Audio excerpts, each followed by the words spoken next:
Hello, everybody. Welcome to StokerCon 2022. Yay, we made it. Today, we are doing a panel on editing, and we have special expert guest editors here. We have Lee Murray, Lauren Elise Daniels, and Geneve Flynn, whose name I probably mispronounced. So I apologize, Gina. That's going to be one of my first questions is tell us your name and introduce yourselves. All right. My name is Geneve Flynn, and I completely understand if you don't get it right because each E is different. Thanks, Mum. So if you call me Jean, Genevieve, Guinevere, Gilmere, I'll answer to all of them. I'm a award-winning editor and short story author and poetry author now. Thank you to Lee and Angela. And I write horror short fiction mainly. And Lee and I co-edited Black Crane's Tales of Unquiet Women, which won the Bram Stoker Award and also the Shirley Jackson Award. So that's me. Awesome. Lee, do you want to go next since we're kind of going from Black Cranes? Yes. Good Thank segue. you. My name is Lee Murray, and I'm a USA Today best-selling author and a multi-award-winning editor, and from Aotearoa, New Zealand. And as Genevieve said, I worked last year on Black Crane's Tales of Unquiet Women, which won the Bram Stoker and the Shirley Jackson. Was a finalist in lots of other places, which just blew us away. So very, very exciting. I'm thrilled to be here on this panel with my Black Cranes colleagues and my Tortured Willows colleagues, and also Lauren Elise Daniels, whose work I really admire. And I'm going to hold it up now because then we can segue nicely to Lauren. Here's her lovely book, Writing Short Story Competitions, which really works. Believe me, trust me, if you use this book, you can win. Oh my gosh, thank you so much, Lee. I really appreciate that. I'm Lauren Elise Daniels. I go by Ellie Daniels for my books. I'm an editor who's edited now over 100 titles, started in literary publishing for 15 years and also spent time in Boston working in tech publishing. Now I'm freelance and I've got a BA and MFA in creative writing. Moved to Australia 22 years ago, and I'm still here because it's just lovely. As Lee pointed out, that's an author craft book that Kate Sawyer and I wrote together during the first lockdown. So we were working remotely and trading chapter ideas and also homeschooling our kids. It was really fun.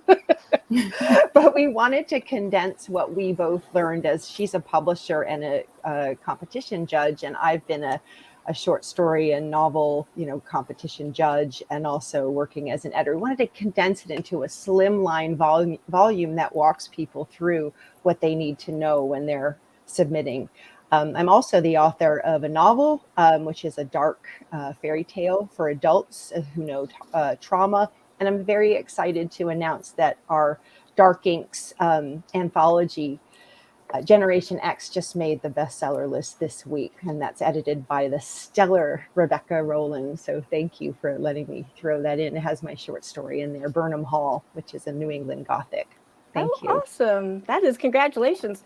Yeah, I have to get a copy of that, and I'm actually going to get a copy of the other book that you did. Can you hold it up one more time, Lee? Winning short story competitions. Okay, yeah, I just went on my very list. Good. I was just saying earlier, my copy is so nicely thumbed that a page is falling out because I've read it so many times. Wow. And the front has got little finger marks, so it's a good sign. It's a good tip. Yes, that is a used book. Awesome. Well, let us go ahead and start. No, who are you? Oh, yes, sorry. I am Angela Yuriko Smith, and I published Space and Time magazine, which started in 1966 by Gordon Linsner as a teenager. It's a super amazing story that he kept that going for 50 years. And and these are my Black Crane sisters. I should have written down all my stuff, but I didn't. So that's what you get. That's who I am. Just one of the things I'd like to start out with you guys is a lot of people don't know that there's different kinds of editing. And I thought that would be a good place to start, is what are the different types of editing and how important is it to find what you're looking for? And so we've got developmental, structural, copy editing, proofreading, and 6 dogs, which unfortunately I cannot edit out right now. But who wants to start with that? Just kind of explain what are some of the types of editing and what you might need it for, and why it's important to match up what you need with that editor who specializes in that. Do you want me? Do you want Okay, I'll jump in. You jump in. The thing with editing levels that's kind of tricky is that even between organizations and countries and individual editors, everyone's got a different definition. But broadly speaking, those levels go from like big picture elements right down to the really fine last minute quality checks. So developmental, for me anyway, it's when you're actually helping a writer they might have a premise, they might have an outline, and you're helping them to develop the story. Then with structural, I think it's when you actually have a manuscript completed, but all the big picture elements like your plot, your character, setting, narration, all of that isn't quite there yet. And so you're working through that type of stuff. Your editor will read through your manuscript and often provide a report with all of those issues, or they might provide comments in the actual manuscript, so you can see these are the things that need working. And you'll often be cutting, adding, revising, rewriting stuff, big chunks of parts of your manuscript. And then when you get down to like line editing, copy editing, it's the sentence level stuff. So it's smoothing out the flow of the writing. It's making sure you're using the correct words. You're not having a lot of repetition. The balance of showing and telling kind of blurs the line between structural and line editing, but those are some of the things you tweak then. And then you get down to proofreading, which really should be the last line of defense against any errors sneaking. Of course, they will still, and it's always after you hit publish that you'll spot them. But it is looking at issues with typos, with inconsistent spelling, with formatting, that type of thing. I think that covers it. Lauren or Lee, do you want to jump in? A powerful visual is to imagine an inverted triangle where you're just slowly funneling down as you go. I mean, we're all, I think, somewhat compulsive proofreaders, and we do it along the way as well. And I also agree with everything Gina said about the crossover and the difference in opinions between editors, and that's okay. That also cultivates your abilities as a writer. One of the things that can spring up too is you believe you're at the stage of copy editing, and you might get a great editor who says, hey, here's a developmental opening, or everything is set up and you just need to cross that T and open that plot point just a little bit more. And I can see where that is so powerful. And I love when that happens with the authors that I work with. They're very close to the end, but they just missed a little crackling that can happen in the background. And when that synergy happens between author and editor, it's pretty magical. Yeah. And one of the important things, because there is so many differences between understanding what the different levels of editing are, make sure that you're talking to your editor and clarify exactly what you're getting, and that it meets your publishing goals. I think that's a really important thing. Just because people think, oh, well, everybody assumes proofreading will be this, but everybody's got different ideas. Yeah, I think absolutely fantastic definitions. I think one of the things to remember too is where you're sending your work. So if you're sending it to a big house, those different divisions, so developmental, structural, copy editing, and proofing, might be done by a different person. So you've got a fresh set of eyes on every step of the of the process. Whereas in a small publishing house, that person, that editor, might be the same person all the way through. And by the time they've looked at a piece of work 3 or 4 or maybe 5 times in order to get to look at all those different elements, they might be very tired and it may need someone fresh. So it's tricky, because it's a big task when you're thinking about all of those things at one time as an editor.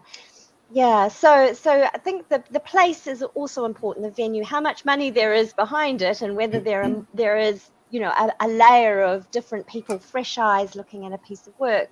The other thing to think about is the genre, and if the work is particularly fantasy and a big tome, then you might need a certain type of editor who's familiar with, you know, fantasy projects or horror projects, or, I mean, I do some copy editing on the side for, you know, for a big marketing company, and it helps that I have got a business background and a scientific background, and I'm able to read graphs and check that data as well. So, you know, obviously the genre also makes a difference. It's helpful to have an editor who's familiar with the genre and the format of the work that you're looking at. So obviously a novel is a completely different kettle of fish to, say, a short story or a piece of flash fiction, or even some poetry, you know, and the intent of the author needs to be brought to bear. And the other thing I think to think about is, you know, the editor's job is to shape the work, to make it the best it can be, and to bring out your voice as an author, and not to stamp their own you know, their own way and their own style on the work. It's to sort of, it's like gravy. It's just, you know, it's the condiments. It's to, how can we salt it and spice it to make it the freshest, brightest, best piece of writing that we can, and rearrange it so that, you know, on the plate, so it looks appetizing and is engaging. And I think, so, you know, it's always your work as the writer, and eventually you know, so getting the right editor who can work with you to do that is just vital. It's really important, I think. Oh, Yes. yeah, I agree with what everybody said. These are all really good points. And I think I heard in there somewhere, when, like, it's about the project, it's about the work. So your editor might actually even suggest, okay, this is where I've stopped, but I don't really do developmental, like Lauren said. So this is where you could do that. So maybe you want to get a couple of editors if you're doing this project on yourself. Which, and I do apologize about the dogs. I've heard the mailman shuffling around out there, and I've been sitting here going, no, go away, keep your packages. Now is not the time. Why are you so late? So I apologize. Everything should be settled now. But that brings me to, what do you guys think makes a good editor? And of course, this is a little bit of a loaded question because we all edit. But there's an element of intuition, I think, balanced with kind of the strict, you know, well, these are the rules, you know, and where does that balance come into? Where do each of you kind of think that what makes a very fantastic editor? Oh, I'm just going to point at those two, you know, Geneve and Lauren. Those look like good editors to me. Angela. Yeah, besides the four of us, you know. The qualities, you know, the qualities is tricky, isn't it? Because they're, you know, it's a question of that balance of rigor and sort of sticking to the rules, as you say, but also just having that passion and enthusiasm for the work. And I think sometimes the way you couch things, and some people are really wanting, you know, be brutal, just give it to me straight. And other people, you just have to, there needs to be a little bit of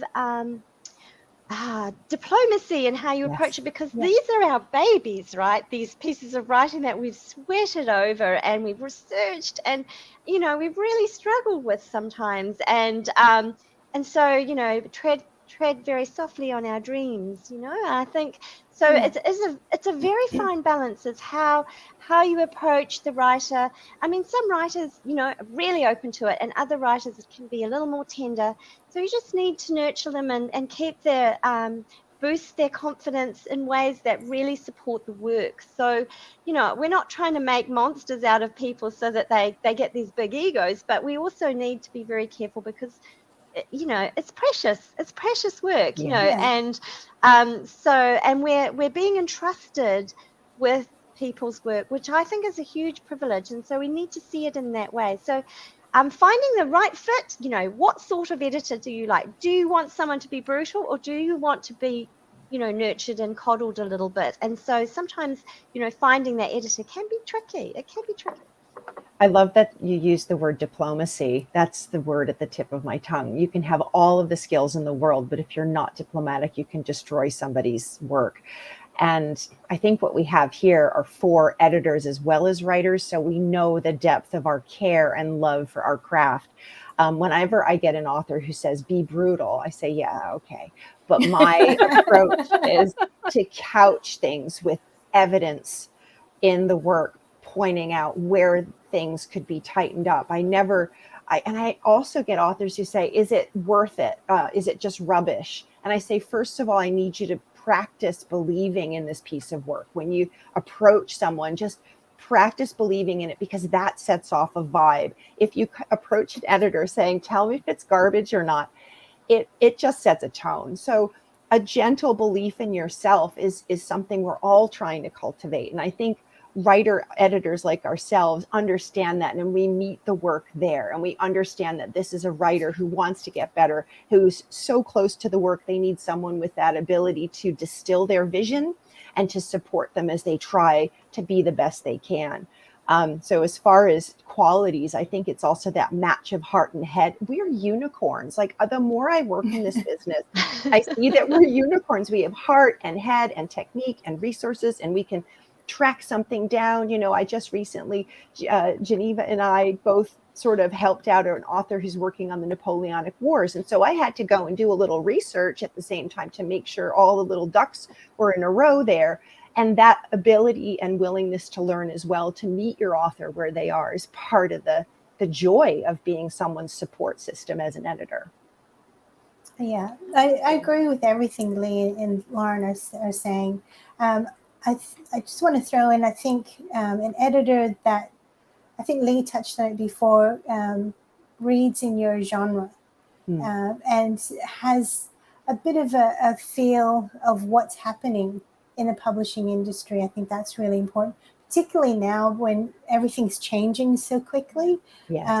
Like one of the questions we're probably going to talk about later is sensitivity reading, and what you can and can't write about has changed so much, just even in the last couple of years, and who has the right to write about things and who has the right to tell stories has changed. So if you've got an editor that has a bit of an understanding of how publishing is changing, and also if they can point you towards resources of things to look up, and also possible publication opportunities, that can be really valuable as well. So I think that's something that can make a really good editor as well. Yeah, I think everybody's got really good input with that. I especially like pointing out to read in your genre, or the editor should be in that genre, because if I have a romance, I'm guaranteed going to be saying there is just way too much purple prose here. Cut all of this out. Why are these people not dead yet? So this would be a good thing to not have me edit your romance. Where is the monster? Yeah, exactly. No blood has been spilt in this book yet. This is complete rubbish. Yes, you have wasted your time. But that's why I never touch romance. I actually would like to bring sensitivity reading up, since Jean kind of talked about it a little bit. A lot of people, well, hopefully now are familiar with the term of reading for cultural issues, race issues, and the key word there is sensitivity. Not that we should avoid talking about those issues or avoid those topics in our writing, but be sensitive of them and the damage that they could, like glorifying rape in horror has been a very common thing in the past. And I think that's really making a shift, that we don't do that anymore, by and large. What's your input on sensitivity training? And I mean, of course it's important. I don't want to say, and how important is it? Because it's very important, obviously. But just your thoughts on sensitivity reading. Sorry, go on. I was just going to say that I think if we can be aware that we all have our own biases. We all have a lens that we view the world through. And having somebody do a sensitivity read for you can help you to be aware of some of that. And I think the worst part isn't that you have the lens, but that you refuse to examine it. So I think that can be really important, that you're willing to take a step back and go, okay, this, whatever I've written here, this needs reworking, or perhaps this isn't my story to tell. So I think that willingness to examine those lenses is really important. Sorry, Lee. Yeah, I think, no, exactly those points. I also think that, as an editor, and, often you're wading through submissions, a lot of submissions. I just got 135 manuscripts from the New Zealand Society of Authors to read through. So, yeah, so sometimes you're getting a lot of work, and I always appreciate it when the author puts a note and says that they've had their work, sensitivity read for sensitivity issues, and even sometimes where they put the actual report or notes from the report in, which is really helpful. It just gives me that little bit of security, and that those issues have been raised and discussed, and they might not all have been covered, but it just is helpful, because I can't be everywhere. My brain, I don't know everything, and so it's really nice to have the security that other people have read it and have not necessarily taken offense, or those issues have been dealt with. That doesn't mean all the issues have been dealt with, but at least, someone else has looked at it.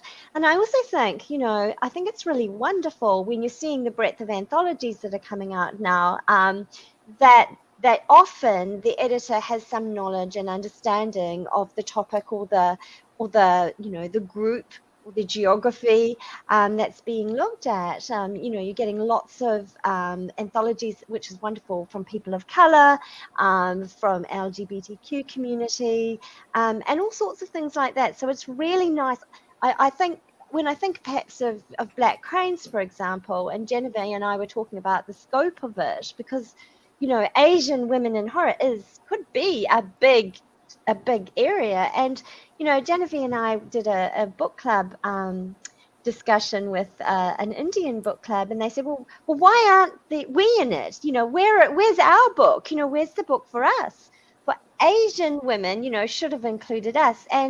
And Genevieve and I had this discussion because, it's just, the scope was so huge, and we just didn't feel we knew enough about those mythologies to really comment and accurately and carefully edit. I mean, we could have edited the sentences, but the context and the cultural aspects were just a bit too broad.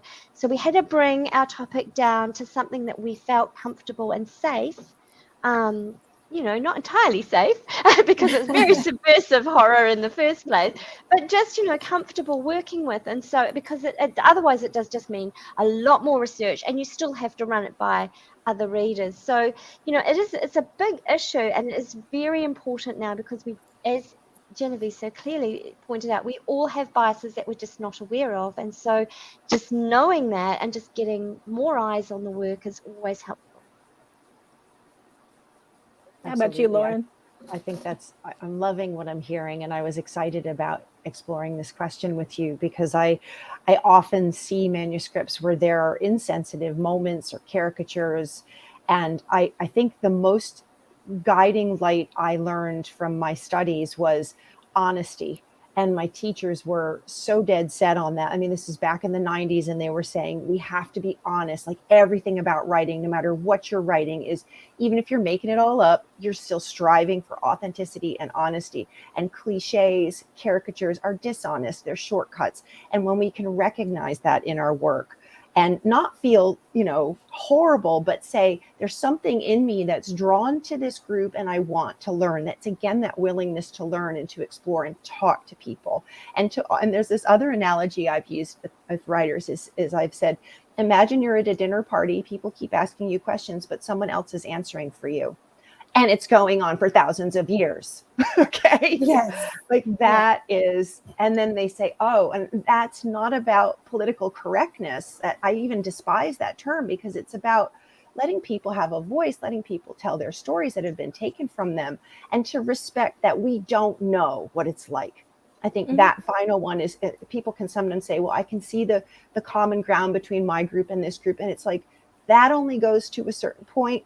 We understand and respect that there's so much we don't know, and we're willing to learn. And I do get goosebumps when I talk about it, because I can see how incredible horror is right now for this idea. Yes. I have the Stoker last year, there was a whole exploration of disability, mental illness, ableism, just, all of these places where people are speaking out and prescribing a voice and exploring, because I know that at the same time, sometimes writers are afraid to include certain people and they back away from it. And then they say, but I don't know what's safe anymore. So I think this discussion is so valuable. So thank you. And over to you, Angela. Let's hear what you got. No, I think it's important to recognize, that we do have the bias, like I heard Jean say. But in that bias is where we can open up to explore. Like, I don't know a lot about American Indian culture personally. My mother worked for them as a pharmacist. She was NIH and all that, but that is not my personal experience. But I can approach it from my outsider perspective to still talk about that. But just don't try to assimilate, like, I know this. I don't know it. It is not my culture. But I do think that there can be like a terrible thing that happens with it, where we do start avoiding topics. Like, I can't write about that at all, even though that's what the story wants in my head, because I don't know. I've never lived on a reservation. I've never had that experience. But, that's what the sensitivity readers are for. And recognizing that we have the bias in the first place is probably the most important thing, I think, approaching it, that we don't know, and be open to it and explore it, not just don't talk about it. But the horror community at large, I think, is pretty flippin' awesome. Little bit biased, obviously, towards horror writers, but I think we tend to be the genre that does break those stereotypes and stuff a lot of times. So, because, we face horror. So, speaking of horror, my next question is, when you get a manuscript from a writer, what are some of the things that really key you into, I really am going to like this? Like what should a writer send you when they want to work with you? Like, what are some of the terrible things to do, like not having it in Shun format? Or, what are some of the really good things that will get them a gold star? One thing that really gets me excited is, and this is probably not a very useful answer, is confidence. When a writer has a really confident voice, because they know where they're going, and the ride's going to be fun. I think that one of the things we're talking about is that gets the hairs in the back of my neck going.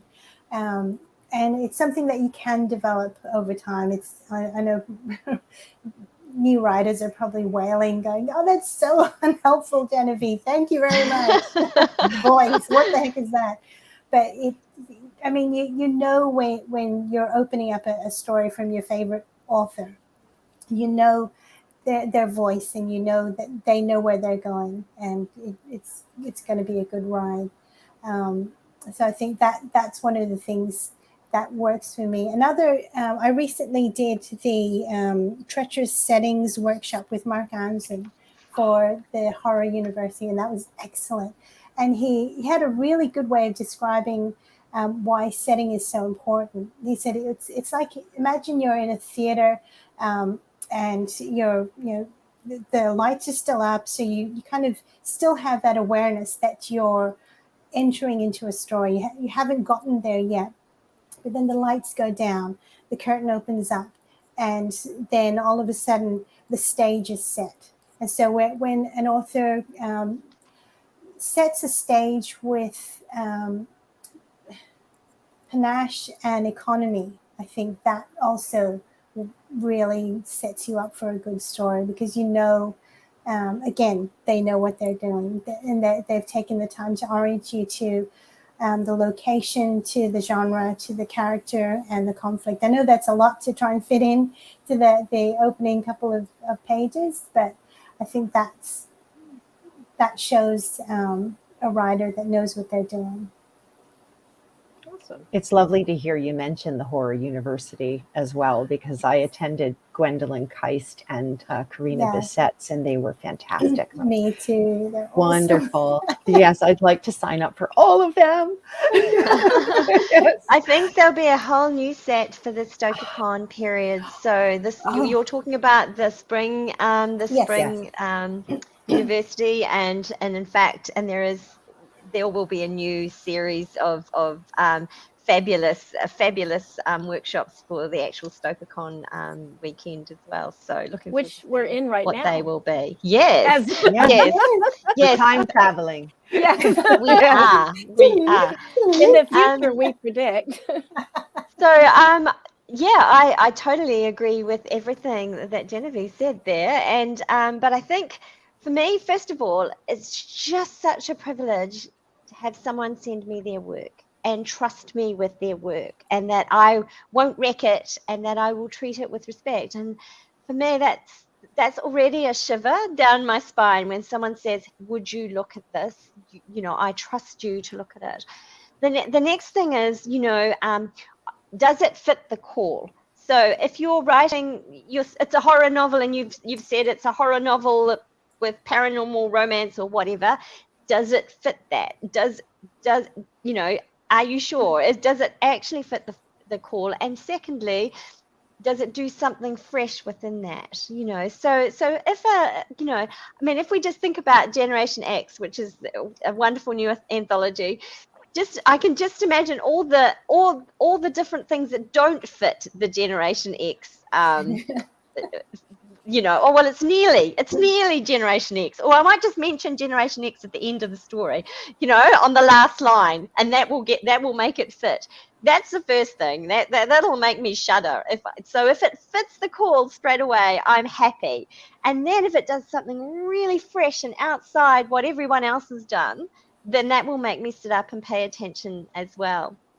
And the cringe factor, if you have sent me your work and it's in Arial and single spaced and I can't read it, and it's full of speech marks that are all up the wazoo, and that's going to be a hard call. And yes, it's a privilege, but oh my goodness, the cringe factor when you see that, it's really hard to be excited when you see that simple stuff come through. It's really hard because you just know that you're going to have to do some work to the manuscript before you can even start reading it comfortably.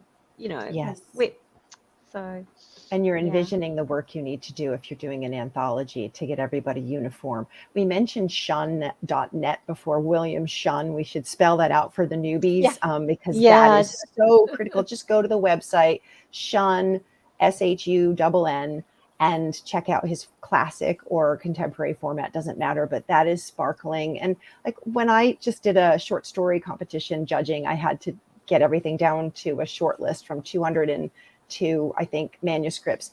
And when things were outside of the Shun approach, it just boggles the mind, because I needed to do this quite quickly on, after hours on my own time as a kind of honorarium kind of thing, a pay-free honorarium. It's a joy for me. But when I'm seeing weird things, and please no PDFs, they're evil.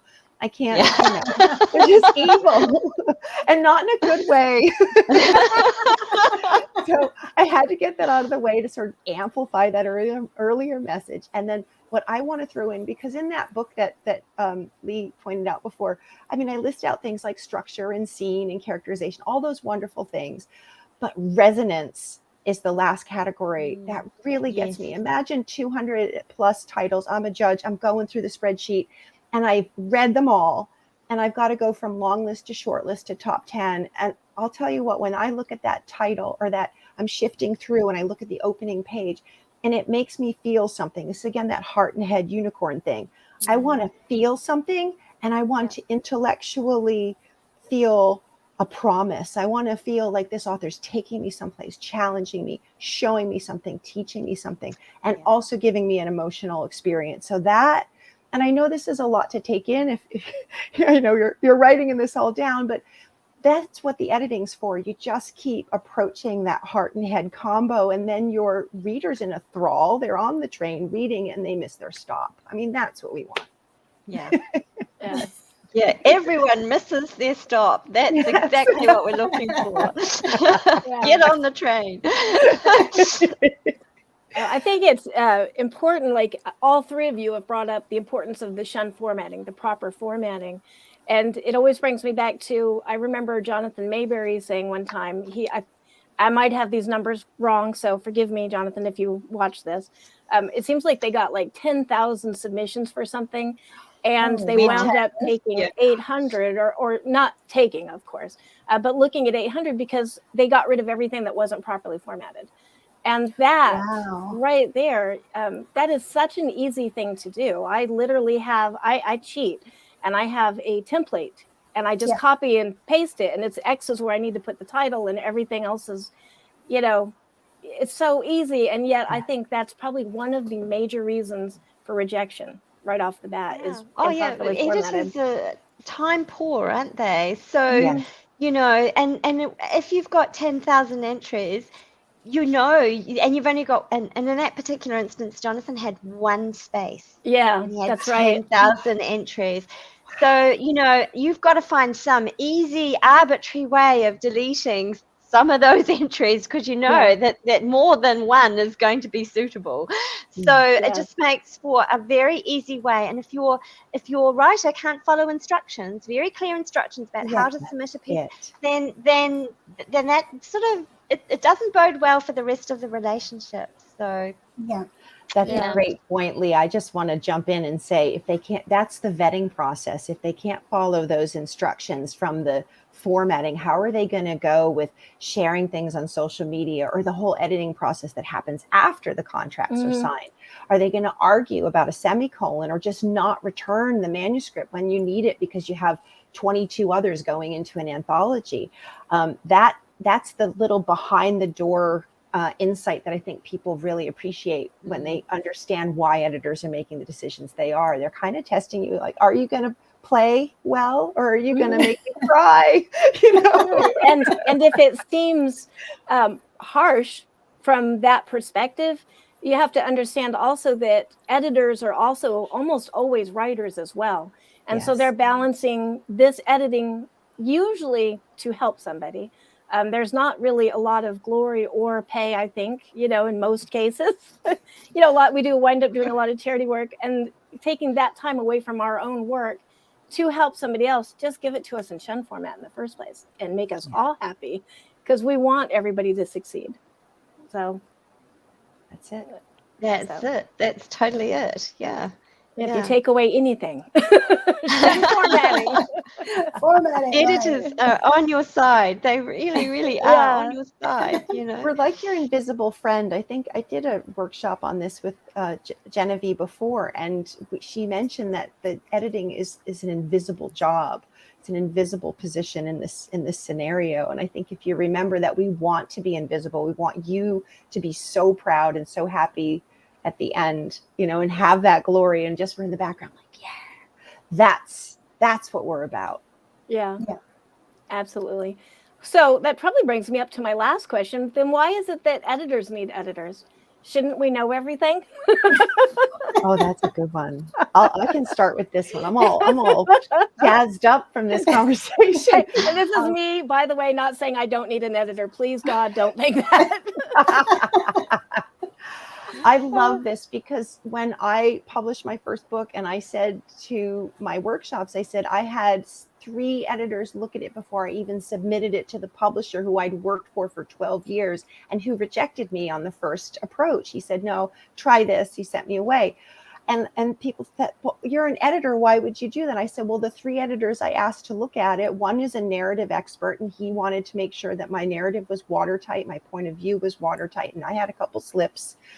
Even as an editor, because you can't see the forest for the trees. The second was a speculative fiction, and she's in the room. She helped me. I was creating a kind of hybrid thing of fairy tale, but dark, but trying to approach PTSD and recovery for people to read a story where they had a distance, but I wanted to make sure I had all the elements for them. And so I needed Jean's input there. And then I also hired a YA editor because she said to me, I think your story might actually be more for, like, your audience might be wider than you think. I wrote it for adults. And she said, if you do this, this, and this, your readers might be younger. And it turned out that I even got a letter from a 12-year-old afterwards. And I went, wow, I'm so glad. And that was before the publisher accepted it. He rejected it 3 times, like fairy tale, 3 wishes.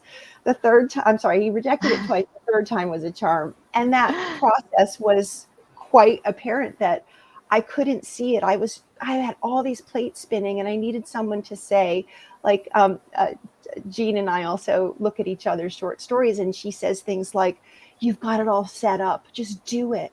Because sometimes I get scared that I'm pushing things a little too far, I'm getting a little too weird. And she's like, go. And you need someone sometimes to say, go get it, girl, you got it. That's where I think I need an editor. And that requirement of what I need over the years has changed too. So we kind of grow together and we understand each other and we know how to push each other. So I think that is gold. You need someone to just give you that perspective. Thank you. Awesome. Lee, Jean, do you have anything to add to that? I want to say that I think a good editor also helps you pick up on your writing tics. I mean, Lee's edited some of my work, and I'm like, oh God, I'm doing it again. Sorry, Lee. Where I have things that a character spins around or spins back, and Lee's like, you don't need that extra word in there, and that's a tic that I have. And like Lauren said, you can't see the forest for the trees. You're too close to your own work, and your brain fills in the story that you meant to write, not what's on the page.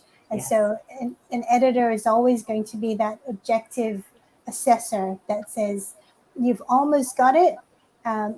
Have a think about doing this, or this tweak might bring out what you're trying to say here. So I think that's where a really good editor helps, even another editor. Yeah. Oh, I'm terrible at editing my own stuff. I think it's like, when you give something to your mother and she says, oh, it's lovely, because you're coming from a place of love. You love this piece of work, right? And so, it's the best story ever, honey. Tough that you've actually, and I'm a slow writer, so I'm really pleased when I actually finish something. I thought, and I just want to get it out there. I'm really hopeless at edit. I am the worst. My stuff goes out with spelling mistakes and typos. Don't, do what I... And do what I say, not what I do, kind of thing. I and it's a little bit like, the plumber who always has leaky taps at home because they come home and they just don't want to do that, in their spare time. And editing is all done in your spare time. It's always not the focus. It's the it's the secondary thing. And so it's the thing that shapes and, just rubs off those sharp edges and that kind of thing, and so it's not the thing that you focus on when you're writing. Well, you shouldn't be, and I think that's part of the problem, isn't it? When you're an author as well. So no, we are hopeless at editing our own stuff. On the other hand, we do have some good contacts who are very good at editing our stuff, and so that does help. It does really help make, I think, a lot of the time editors write some really great stuff because they have seen what doesn't work, and so they're a little bit more, sometimes they can be a little braver at trying something a little fresher. So it's hard to say, isn't it? It really is. It's a tricky one. Why is it that we're so hopeless at editing around stuff? Because you'd think we'd be good, right? People must wonder when they see my stuff, like, she really does edit? Really? I have to admit that when I write now, sometimes, Lee, I hear your voice in my head, Angela, Oh. eyes don't wander. Okay, I'm just delete. Oh, her eyes darting around the room. Oh, yeah, I yeah. always have pictures of disembodied eyes flying around. I think last night I said something like eyes scanned or something, and I was like, oh, beep, beep. I love it that my voice is in people's heads. I hear voices. It's Lise telling me what I've done wrong again. Oh, well, But the other thank thing you. I think is that editors, because they have that understanding of storycraft and writing technique, when you're writing something, you might be stuck in just trying to get it down. But they might be able to suggest, what if you told it in a different narrative style, or what if you told it in a different story structure? Think about how that might raise the tension or raise the mystery. That type of thing that you're a little bit blind to when you're rushing to get a story idea down. I think that's really helpful. Yeah, absolutely. Having that second set of eyes. And I think personally, I judge myself too much as I'm writing for all those little typos and everything. And so sometimes it is hard when you do that to not be doing that when you're actually just trying to put the words on the page. Yeah. So, but unfortunately, that is all the time we have. If I want to hear all the projects you guys are doing, which I do, and I know everybody here in the future does as well.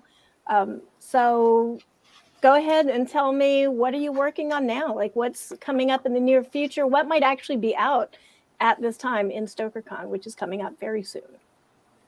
So I've got my T-shirt. This is from. Oh, I gotta stand it.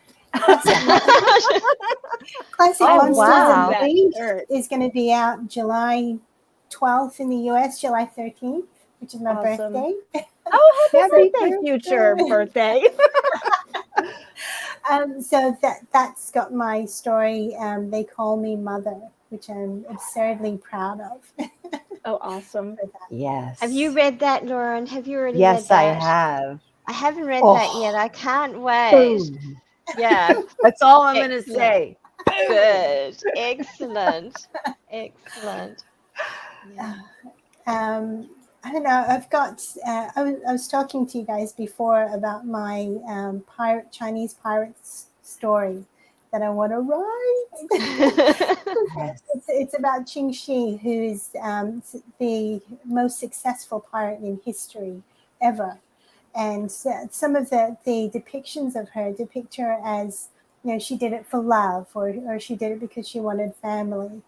And I want to write her as somebody that's just monstrous, somebody that just, is almost like a force of nature. So that's I my. am so excited to read that. And Yes. and as we're all women here, I can say we are forces of nature, especially Yes. when we have our mindset on something. So, I love that you're going to alter that depiction and kind of, I'm going to go out on a limb and say, correct it. Yes. Yes. That's it. Totally. Totally. I'm so waiting for this novel. I can't wait to read it. Yeah. Well, where can we find you, Jean? Where's your work at? Like, if we want to connect with you. All right. My website is geneveflynn.com.au, and I'm on Facebook under Genevieve Flynn, but that's my author one, and I'm terrible at updating that, so I'm just under Jean Flynn. So if you want me on Facebook, that's where I am. Awesome. And hurry and finish that, because I really want to read it. Okay. I'm very excited. Yeah. Okay. No pressure. Yeah, no pressure at all. Only a bunch of editors sitting here watching you. Oh, your voices. All right. How about you, Lauren? What do you have coming up, and what are you working on, and where can we find you? Okay, really quick, because I know we're winding down. My website is brisbanewriters.com. You can find me there. I run a writing school. I have Generation X. I'm in that. If you want to pick up for all the Gen Xers out there, grab a copy. I also have a funny, true ghost story in, True Paranormal Encounters Timber Goes Press, Out of Time is what it's called. And my story is called Spooned by the Dead. And I'll just stop there to hand over the baton. And you can find me on Facebook and Twitter. Thanks. Lee? Oh yeah, I'm on social media too. Very poor at Twitter and Instagram and those ones, but I'm mostly on Facebook, and you can find me at my website, leemurray.info. And I have quite a lot of short stories coming out. I'm working on a feature film.